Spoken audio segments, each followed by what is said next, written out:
All right, so with the Raptor 660, the main problem that the customer said he is having with this bike is that the bike bogs really like very bad.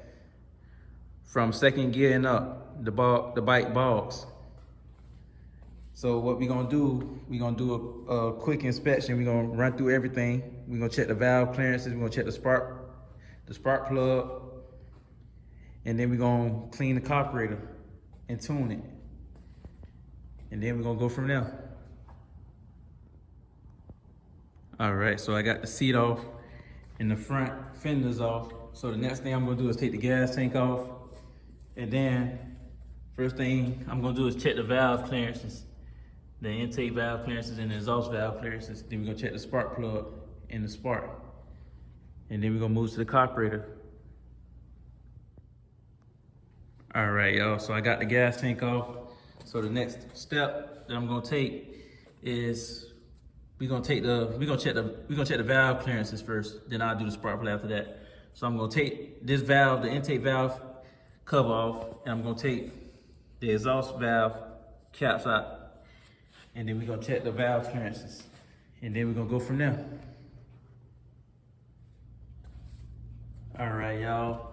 So I had took the valve covers off, and I had just went ahead and just snatched the spark plug out too, you know, just to knock some time off. But as you can see, the spark plug is definitely burnt out. That spark plug is over with. But the next thing we're gonna check is the valve clearances. And like I said before, when you check the valve clearances, you wanna make sure it's at top dead center. Make sure all the timing marks is lined up.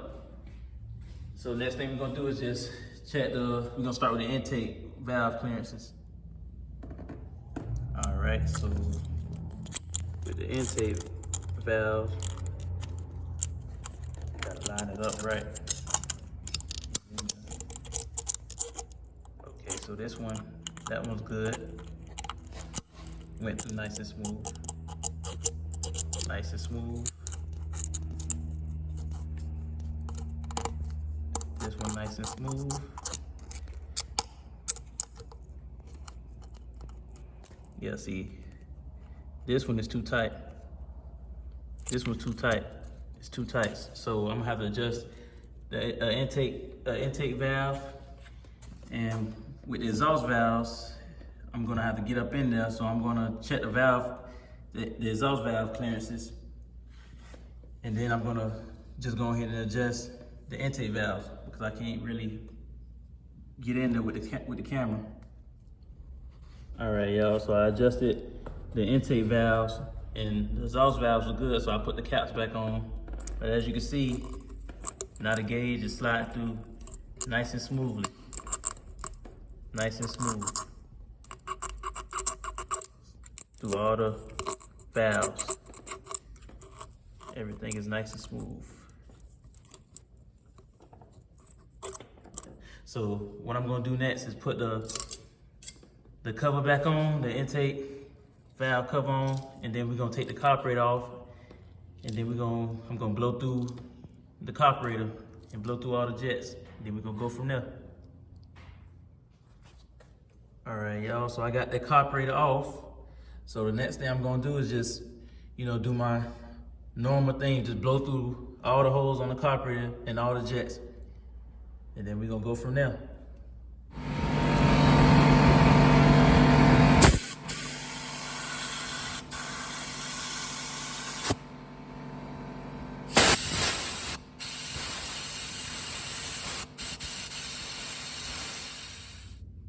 All right, y'all, I just found another problem while I was cleaning the carburetor.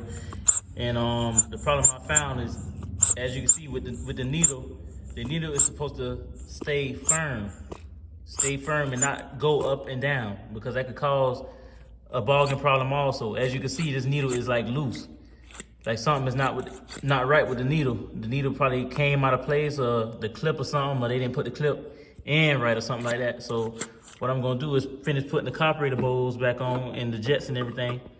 And then we're gonna take this cover off, the carburetor top, and we're gonna see why that needle going back and forth like that. Then we're gonna go from there. All right, so I went ahead and just took one of those caps off the carburetor, and as you can see, the needles are just sitting in there like that, and it shouldn't be in there. So I don't think they put the needle pin in right. So what I'm gonna do is pull the float, well, not the float, but the needle out of the carburetor, so I can see if I can put it back in right, if he didn't break the clip or nothing like that. And then we're gonna see what happened. All right, y'all, so I went ahead and put the pin back in the right way. And as you can see, the pin is not moving back and forth inside, in and out. It's staying nice and firm. That's how the pin should be. And that could cause, you know, a boggy problem also. That could definitely cause a carburetor issue. But next thing I'm gonna do is put it back on, put the slide back inside the carburetor, and put the carburetor back on, and then we're gonna go from there. All right, y'all, got the carburetor back on, and as y'all can see, the needles is moving evenly, up and down. The needle is not moving in and out, like in and out the slide loosely, like it was before. Both of the needles is exactly the same now. So the next thing I'm gonna do is put the air filters back on, then finish putting the gas tank and the plastics back on, then we go from there. All right, y'all, the only reason the bike is already on is because he needs a new battery, a new starter. His starter is definitely fried. The starter not turning over the motor, so he's gonna need a new starter, a new battery, and a new solenoid. But other than that, the bike is not bogging no more. The bike definitely have that V-touch.